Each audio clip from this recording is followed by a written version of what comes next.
listening to The Gender Rebels. I'm Kathleen, a cis woman and ally. And I'm Faith, a trans woman. Gender Rebels is a question and answer podcast that explores life outside the gender binary. A big thanks to our Patreon supporters. If you'd like to support the show, go to patreon.com/genderrebels. Hey, Faith, do we have any Patreon patrons to thank? We do. Who? Emily Drew. Emily Drew. Thank you so much. I love that name, too. That is a good name. And also, we have Catherine. Catherine, thank you. Catherine M. And Catherine actually just posted a long question on our Patreon site. Yes. Awesome. Thank you, Catherine. Let's hear it. All right. I'll read the whole thing. Okay.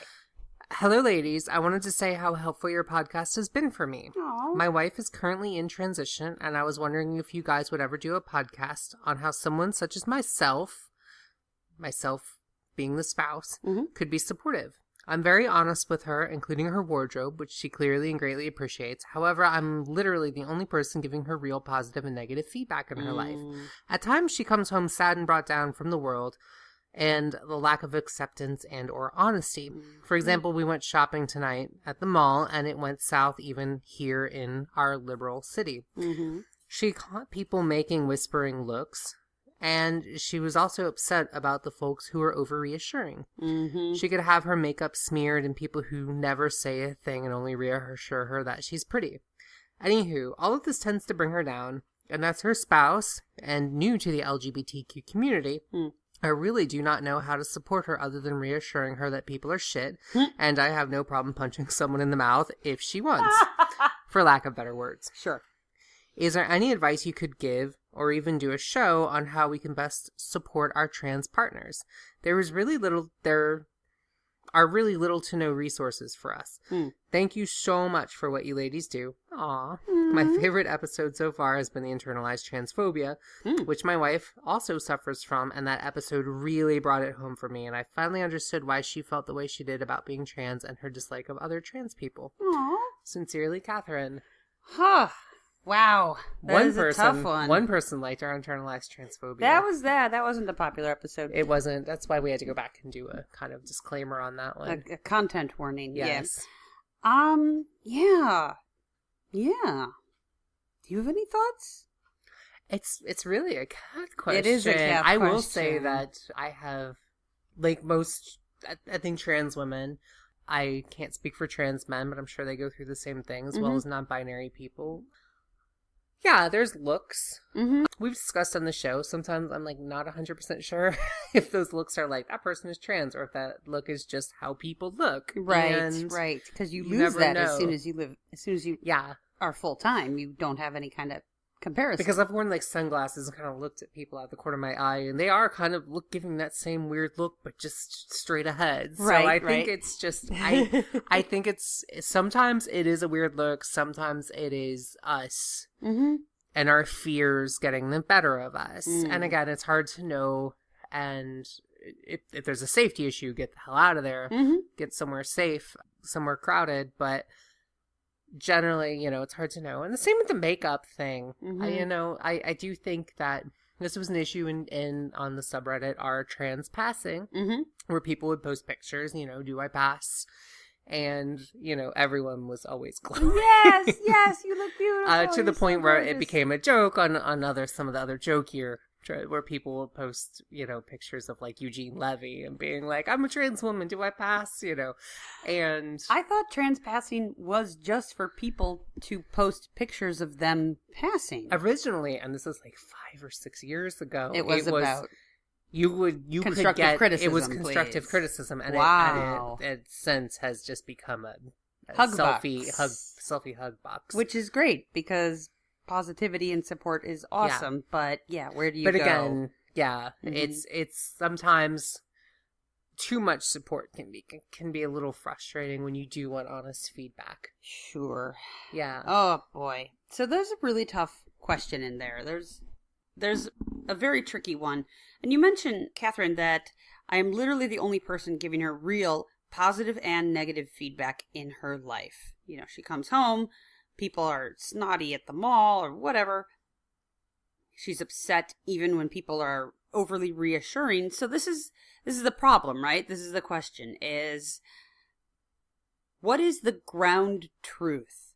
Your partner is wondering, what do I look like? Yeah. Absolutely, positively, your partner loves you. Supportive people will be supportive no matter what. People in general are shit and might be shitty no matter what you look like. It might not be because you look masculine. If there were an absolute, complete, positive way to get the ground truth. Yeah. The real I wish I could have truth. that. The reality. I kind of wish I could have that. Yeah. And I can't think of one other than a site like Hot or Not. Or... But then you're not getting the full effect. Exactly. Because the thing is that also people... In a photograph captures a moment. And we've discussed this in some of our other episodes. But like, photography doesn't capture... It can capture an awkward moment, or it can capture a weird facial tic or something that in person or in a video wouldn't really show up as weird. So it's even then, it's hard to... It's true. Yeah. It's true. There is another subreddit that is age and gender me. Okay. And you post a picture of yourself and it's just, what is my age, what is my gender? And that's an interesting one. And a lot of the pictures, it's sometimes tricky to figure out what the gender is. I feel like it's a lot of NBs, but also trans people. And we'll post that link down below. But otherwise, it's so subjective. But that doesn't help. That doesn't answer the question in the short term. What we are looking to answer is, does your partner look reasonably feminine and reasonably pretty? I'm assuming she's going for. And will she pass with 85% consistency? Like, I think that's the kind of information, bearing in mind that no one can say anything 100% absolutely. But beyond that, but we want just a general. But also just like, is my outfit good? You know, really, like I've asked you like recently, like, am I doing my hair right? Am I brushing my hair correctly? Things like that that you don't know. But that's an easier thing to answer. That's you know, right or wrong, yes or no. Don't brush backwards and get snarls. Like, yeah. But positive or negative feedback from you versus from the world, that's a tricky one. I would stick with being who you are and who you can be, which is the source of both positive and negative. And it can be very tempting to only give positive feedback because you love your partner and you think they always look great and you want them to be happy. But if an outfit doesn't work, tell them. If that makeup doesn't work, tell them. You don't even have to say that makes you look like a dude, even if they do. But even if they don't, but it just doesn't look right, say, oh, I personally don't think bell bottoms are a great look for you. Wear what you want. You're a grown woman.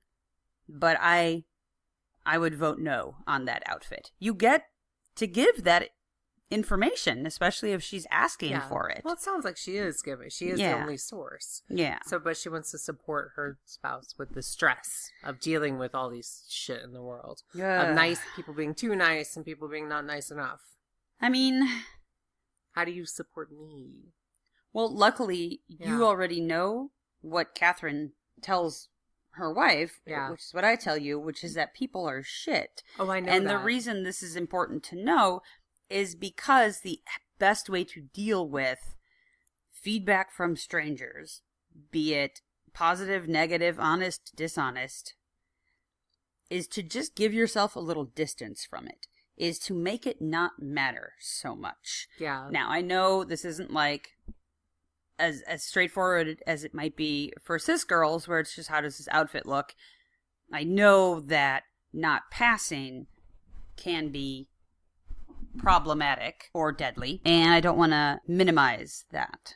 But unless you feel unsafe, if people are telling you something that you don't believe or you don't need to hear, ignore them. If they're telling you they're going to kill you, believe them. You do need to hear that. Don't ignore them. Get the fuck out of there. Yeah. So I would say, unless your safety is involved, get a healthy distance. A healthy mental distance between your mind and what other people might be saying or thinking or implying about you. the easiest way I know to do that is just to acknowledge that all people are shit, which they are, including us. We're really shitty people. Including also when people are being very nice. We had this situation, we were just hanging out with your family. Yes. And it was a conversation about restrooms. Yes. Because we have a family member who is special needs Mm-hmm. and is getting up in years, Yeah. to the point where he's taller than his mom, but she has to bring him into the bathrooms. Yeah. Yeah. And that's become an issue. And she said, some people stared, and your mom was trying to be very nice Mm-hmm. and just saying, well, trying to play devil's advocate with that. But ultimately, even when people are trying to be nice, that's the point here, is that Mm-hmm. when people are trying to be nice, like your mom was, Mm-hmm. they can do harm. Yes. And by excusing that kind of behavior, yes. and even by being curious and thought, you think you're just being curious and thoughtful, but really Mm-hmm. you're hurting people. And so it's important to understand that as well. That even people with good intentions can actually cause hurt to people in real life. And Mm-hmm. people with good intentions and bad. And that's just part of the world. I mean, what other... in a situation like that, obviously they mean well. If you can say, okay, thanks, and ignore them and go away, cool. If they come at you a second time, that's when you get to say, actually, I'm going to let you know that what you're doing isn't really helpful. It's actually sort of damaging. And here's why. And I don't mean to attack you, but I'm only doing this so that you know for next time. Now, you shouldn't have to do that. That's not your job. That's emotional labor. It's not on you to educate people, well-meaning, bumbling cis straight people. But that's an option. Of course, if you feel unsafe, if you don't want to have that conversation, don't do it. But if they come at you a second time, you get to do that. I remember this situation. Mm-hmm. This happened a couple of years ago, and it was my birthday. Mm-hmm. And we were going to be doing one of our favorite things, which is playing hide and seek in a major museum. Yes. And we do this with our adult friends. We're hipsters. I own vinyl. All right. I live in Brooklyn. Yeah. I wear all black. I'm a goddamn hipster. You are. And so our adult friends and I and Kath, we play hide and seek in a museum. Anyway, It was my first birthday since I had come out full time, I remember. Mm-hmm. And I had like a bad week, and I just remember dealing with like the same issues that Catherine's partner's dealing with, of like a feeling like a freak. And I remember just the last thing I wanted to do was like go to a huge public place that day, crowded public place with tourists from all over the world, and like, use a restroom that's just full of little girls, and their parents who might be overprotective. And I think I try to be my prettiest. Yeah. And possible, but who knows? I have my serious doubts. Mm-hmm. And I do also get looks. And so, but I remember just like breaking down and crying and being like, I'm a freak. I don't want to go out. How did you comfort me then? Well, we canceled the party. It was my own birthday party. Yeah. And we're like, I told people you weren't feeling well. I wasn't feeling well. You weren't. Yeah. And that's just as important. And it's not like your emotions, which come from your brain, is a non-physical entity. You were physically not feeling well. I think I just hugged you and listened and said it's okay. And we'll cancel the thing. I think I was kind of snarky about it at first, though. Like because I was doing my normal introvert thing. Yes, and it wasn't my normal introvert thing. And you kind of held off on telling me for a while. Yeah. And I was at one point I was like, okay, so are you gonna get ready? We gotta go. And then you're like, I'm not going. And I was like, oh my goodness. Okay, what's going on? Yeah. And so that was a time where my job, which I hope I did, think I did, was to listen. And even if it's sort of frustrating, and even if it's letting down friends, then you go with what your partner needs. I mean, you were having a hard time. You were in a really bad place. I was going to force you to go. Yeah. I wasn't going to guilt you into it after making absolutely sure that that's really how you felt. It wasn't just your baseline Introverts. I don't want to kicking in. I don't want to see people. We have that instinct every single time we have to go out somewhere. We're like, what if we just don't? And then we fight that. If you run and then into us at the Philly Trans Conference, we're introverts. We're not going to mingle. We'll do our best. We'll try. And if you see us, say hi, because otherwise we won't say hi to you because we're really shy. Once I made sure that it was an actual big deal thing and not just your baseline knee-jerk introversion, I was like, yeah, that's fine. You are dealing with things that I can't even imagine. I can read about.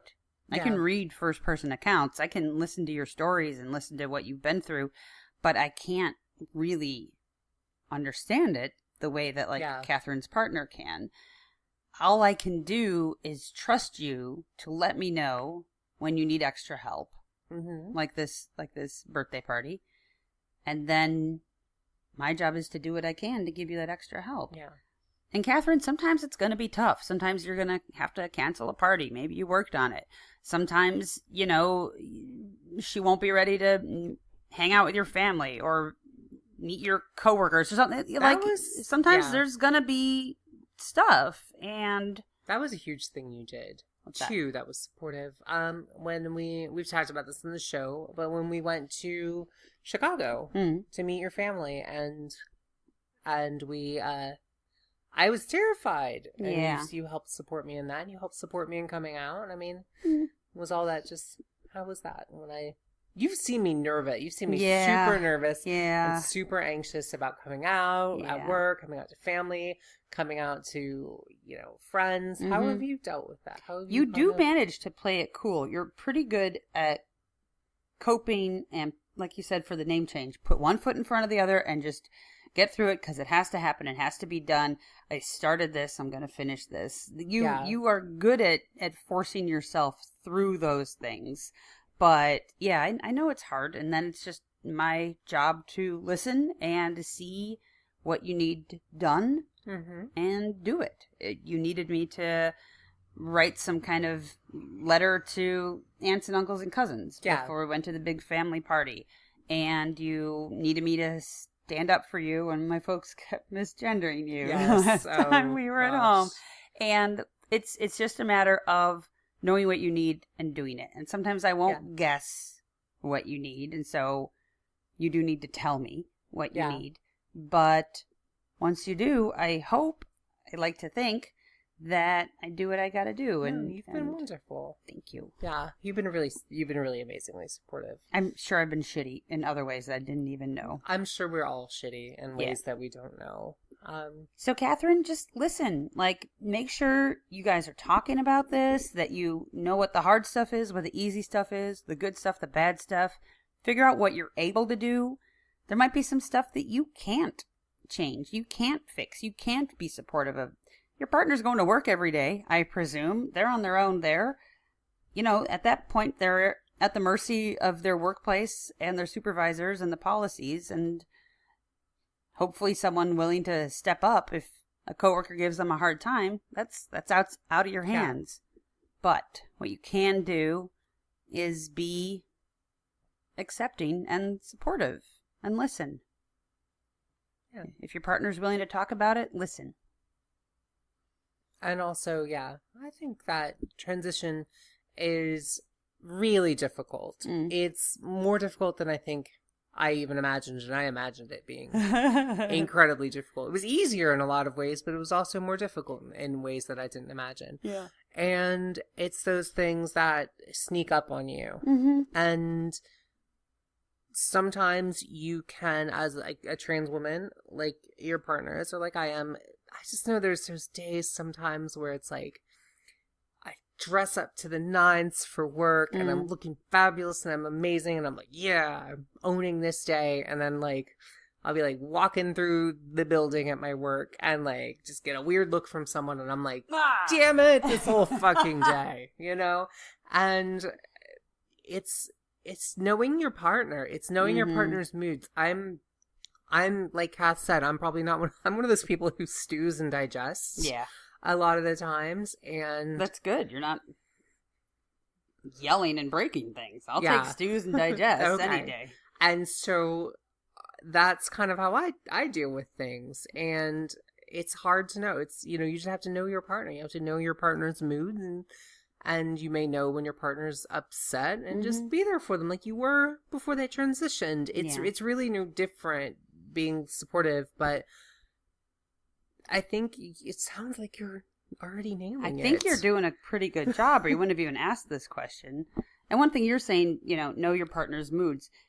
It is not your job to be a mind reader. No, you're right. And presumably, like, when you're stewing about something, I leave you alone so you can complete the stewing process uninterrupted. And that makes it easy for me. Hopefully your partner will let you know when they need something. The problem is if they're not talking. And I hope they are. If they're not, that's when it's time to think about therapy, which your partner should be talking to someone. If they're not spilling everything to you, or if they're not even sharing why they've been angry for 3 days to you, then that's time to see if there's an outside person who can give the kind of feedback and guidance that you can't. Yeah. See if there are professionals in your area, especially gender specializing therapists. That would be ideal. But can be hard to find, I believe. They can be, depending on where you are. Yeah. So, yeah, I think for those people who are dating trans partners, speaking as a trans person, it's really just being there when your partner needs you. And those moments are not going to be necessarily predictable. Certainly not. But you've been there for your partner before they transitioned. It's the same person. They're just dealing with different stuff. Before, their stress might have been the TPS reports are late, or I got a flat tire, or whatever.